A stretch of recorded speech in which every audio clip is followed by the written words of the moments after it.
প্রধানমন্ত্রী পররাষ্ট্র উপদেষ্টা হুমায়ুন কবিরের সাথে ইন্ডিয়ান রাষ্ট্রদূত দীনেশ ত্রিবেদীর মিটিংয়ে উপদেষ্টা রিকোয়েস্ট করেছেন যে যেন ইন্ডিয়াতে বসে শেখ হাসিনাকে রাজনৈতিক বক্তৃতা না দেয় সেই ব্যবস্থা করা। তো দীনেশ ত্রিবেদী বলেছে যে উনি সেটা দেখবেন কি করা যায়। আমি অবশ্য আমাদের লং উইকেন্ড উপলক্ষে একটু নিউ ইয়র্কে এসেছিলাম ছোট্ট ভিজিটে ফ্যামিলি নিয়ে।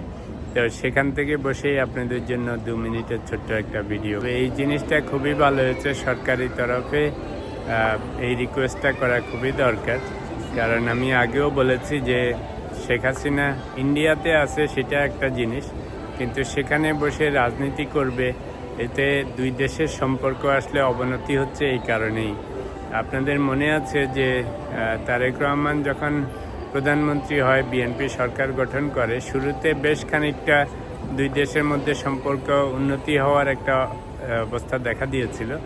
কিন্তু পরবর্তীকালে এই যে শেখ হাসিনার রাজনীতি বা আওয়ামী লীগের লোকজন যারা ইন্ডিয়াতে বসে আছে তাদের রাজনীতির জন্য নানা রকম উস্কানিমূলক বক্তব্য বা বিভিন্ন রকম ইন্টারভিউ, এটা খুবই একটা অকওয়ার্ড ব্যাপার বর্তমান সরকারের জন্য, বর্তমান প্রধানমন্ত্রীর জন্য।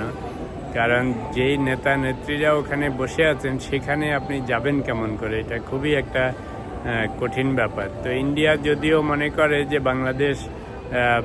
বাংলাদেশের প্রধানমন্ত্রী ইন্ডিয়া ভিজিট করছে না, চায়না ভিজিট করছে, মালয়েশিয়া ভিজিট করছে, নানা কিছু করছে, ইন্ডিয়াকে অ্যাভয়েড করছে।